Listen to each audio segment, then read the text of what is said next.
پورا موقع دے رہے ہیں کہ یہ جب فیصلہ ہو جائے. یعنی اگر ہم نے ٹرانسفر کا اتنی دیر اپلائی کیا ہوا ہے تو کم از کم فیصلہ تو کریں. وہ کرتے بھی نہیں ہیں. بہرحال وہاں بھی ان کو بھی میں نے کہا, بڑی دیر کا کہا ہوا ہے کہ ہمیں چیف جسٹس اسلام آباد ہائی کورٹ پہ مجھے کوئی اعتماد نہیں ہے. جب مجھے اٹھایا گیا وہاں سے, آپ سوچیں کہ مجھے غیر قانونی اور آئینی طور پہ اٹھایا گیا ان کی عدالت سے, اور انہوں نے اس کو لیگلائز کر دیا. یعنی اصل میں تو ان کو اللیگل کرنا چاہیے تھا. سپریم کورٹ کو تو جانے کی نوبت نہیں ہونی چاہیے تھی. ان کی عدالت میں بیٹھا ہوں, شیشے توڑ کے, ڈنڈے مار کے, وکیلوں کو مار کے, وہ بیچارہ رجسٹری اسٹاف ان کو ڈنڈے مار کے, اور مجھے گھسیٹ کے لے گئے وہاں سے ان کی عدالت سے. اور چیف جسٹس نے کچھ بھی نہیں کیا, بلکہ اس کو جائز قرار دے دیا گیا. اس کے بعد جو اس سے پہلے ٹرین کیس تھا, 3 ممبر بینچ بیٹھا, دو ججز نے واضح طور پہ کہہ دیا کہ مینٹینیبل ہے کیس. چیف جسٹس صاحب فیصلہ نہیں کر رہے, وہ بھی لٹکائے ہوا وہاں. اور ہمیں اعظم سواتی کو بہت اعتراضات تھے. انہوں نے لیٹر لکھا کہ مجھے اعتماد نہیں ہے آپ کے اوپر. تو نہ وہ اپنے آپ کو ریکیوز کرتے ہیں, نہ ادھر نیچے سے ریکیوز کر رہے ہیں. اور پھر ہمیں بڑا ایک سیریس چیز ہے یہ جو فیس بک پہ دیکھیں, فیس بک 90 دن تک فیس بک کا ریکارڈ ان کے پاس پڑا ہوتا ہے. اگر FIA یا جج صاحب ایک صرف آپ کو ای میل کر دیا فیس بک کو کہ یہ کیس ہو رہا ہے, آپ مہربانی کر کے بتا دیں کہ 90 دن تک ان کی جو بھی فیس بک میں پوسٹ تھی وہ کون سی تھی. کیونکہ 90 دن تک جو لوگوں نے دیکھا ہے اور پوسٹ بھی کیا ہے کہ اس کے جو ہمایوں دلاور کی پوسٹ تھی اس پہ انہوں نے جو ان کا میرے متعلق پوسٹ کی ہوئی ہیں, وہ تو اگر کوئی بھی دیکھ لے تو مجھے تو ان سے انصاف نہیں مل سکتا. لیکن وہ FIA کے پاس گئے اور FIA نے جناب کہا جی وہ کیونکہ ڈیلیٹ ہو گئی ہیں, وہ FIA نے کلین چٹ دے دی. میچ فکس ہوا ہے. ابھی بھی اگر آپ کسی کو انصاف کی فکر ہے چیف جسٹس اسلام آباد ہائی کورٹ کی یا FIA کو, تو بڑا سیدھا ہے کہ ایک ای میل کریں اور فیس بک کو کہیں کہ ہمیں 90 دن کا دے. اس میں پتہ چل جائے گا کہ کیا دلاور صاحب مجھے انصاف دے سکتے ہیں یا نہیں دے سکتے. میں اس کے بعد دوسری بھی بات کرنا چاہتا ہوں, کیونکہ یہ تو اب دیکھتے ہیں, یہ بڑی تیز سپیڈ سے چل رہا ہے. اب دیکھتے ہیں آگے کیا ہوتا ہے. لیکن ابھی تک تو کوئی امید نہیں نظر آ رہی کہ جو فیئر ٹرائل ہوتی ہے وہ مجھے ملے گی, جو میرا رائٹ ہے.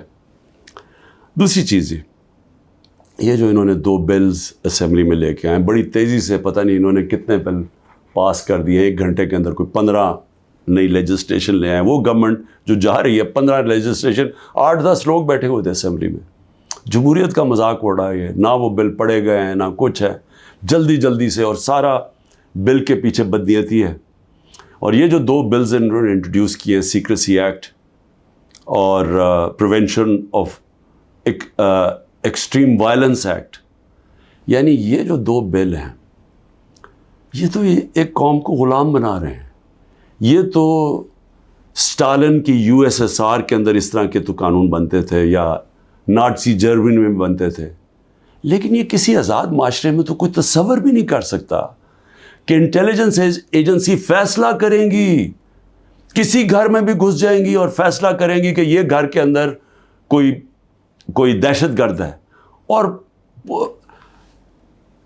وارنٹ ایک جو ہوتا ہے گھر میں گھسنے سے پہلے آپ کو سرچ وارنٹ لینا پڑتا ہے, اس کے بغیر آپ گھس جائیں گے گھروں میں, کسی کے گھر میں بھی گھس جائیں گے اور کچھ بھی کریں گے, اور کسی کو ان کو روکنا نہیں چاہیے. تو یہ تو ایک ملک میں بالکل ہی غلاموں کو کنٹرول کرنے کے لیے ہو رہا ہے. پھر سیکریسی ہے, ایک اور ایکٹ لے آئے ہیں کہ آپ کسی بھی اگر کوئی انٹیلیجنس ایجنسیز کا کوئی آدمی ہے, اس کا آپ نام بھی نہیں لے سکتے. اگر آپ نے نام لے لیا تو وہ آپ کوئی اسٹیٹ سے غداری کر دیں گے, سیڈیشن ہے وہ. تو یہ تو اس طرف جا رہا ہے کہ جنرل مشرف کے مارشل لاء میں بھی اس طرح کی حالات نہیں تھے. یہ تو بالکل ایک وہ معاشرہ, اور مجھے لگ رہا ہے کہ تیاری کر رہے ہیں کہ انہوں نے تو الیکشن کا کوئی نیت ہی نہیں نظر آ رہی. تو اگر الیکشن نہیں کروانے ہیں تو اس کے بعد تو پھر لوگوں کو کنٹرول ہی کرنا پڑے گا, تو انہیں حربوں سے کنٹرول کرنا پڑے گا.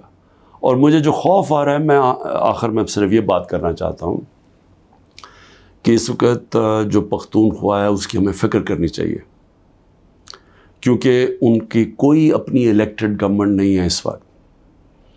ان لوگوں کو اوپر مسلط کر دیا ہے جن کی کوئی قانونی حیثیت نہیں ہے، اور وہ جو وہاں کر رہے ہیں، جس طرح کی کرپشن ہو رہی ہے اور جس طرح کا وہاں وہ صوبہ آہستہ آہستہ وہاں دہشت گردی بڑھتی جا رہی ہے، لا قانونیت بڑھتی جا رہی ہے، تو وہ تو لوگوں کو پہلی نوجوان وہاں سارے قبائلی علاقے کا جو جس طرح کی تباہی مچی تھی، جس طرح کی قتل و غارت ہوئی ہے قبائلی علاقے میں، ڈرون اٹیک سے، ملٹری آپریشنز، اوپر سے طالبان ایک طرف، وہ دوسری طرف فوج، تو وہ جو لوگوں سے ہوا، جس طرح کی تباہی مچی وہاں، تو وہ تو اسی سے ابھی نکل رہے ہیں.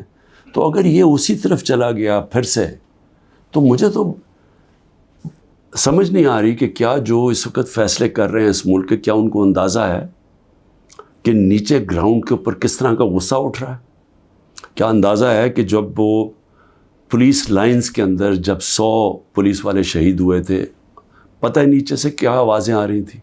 اور اب جو بجوڑ میں ہوا ہے، اس کے اوپر سارے پختونخوا کے اندر کس طرح کا غصہ گیا ہے؟ کیا کسی کو اندازہ ہے کہ یہ کس طرف جا سکتا ہے؟ اور میں اس لیے کہہ رہا ہوں کہ بہت ضروری ہے، ایک ہی طریقہ ہے کہ یہ جو نیچے گراؤنڈ کے اوپر غصہ ہے، یہ تب نکلتا ہے جب الیکشنز کرواتے ہیں. الیکشنز میں لوگوں کا غصہ نکل جاتا ہے، اور پھر ایک جب منتخب گورنمنٹ آتی ہے، لوگ امید لگا لیتے ہیں، اور ہوتا کیا ہے کہ وہ جو سارا ٹیمپریچر ہے وہ نیچے آ جاتا ہے، سٹیبلٹی آ جاتی ہے، استحکام آ جاتا ہے ملک میں. تو یہ جو دوسری طرف ابھی کوششیں ہو رہی ہیں، جو لوگ اس ملک میں جن کا جینا مرنا ہے، ان کو خوف آنا شروع ہو گیا. جو 12 لاکھ یہاں سے پروفیشنلز چھوڑ کے گئے ہیں اور جا رہے ہیں، آج ہمیں سمجھ آنا چاہیے کہ ان کی امید ختم ہو گئی ہے. یہ سب سے خطرناک چیز ہے کہ ایک معاشرے میں لوگوں کی امید چلی جائے. تو جس طرف ہم جا رہے ہیں، یہاں تو کوئی روشنی نہیں نظر آ رہی.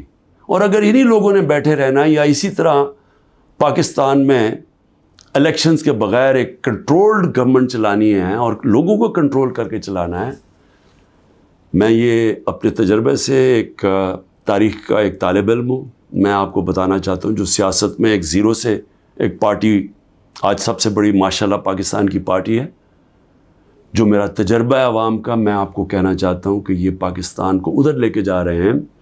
جو لوگ سمجھ رہے ہیں کہ وہ ڈنڈے کے زور سے اس ملک کو کنٹرول کر لیں گے، وہ سمجھتے نہیں ہیں، عوام کی سوچ نہیں سمجھتے، نہ وہ تاریخ جانتے ہیں، نہ وہ پولیٹکس سمجھتے ہیں، اور وہ پاکستان کے لیے بہت بڑا خطرناک اندھیرے کی طرف ہم لے کے جا رہے ہیں.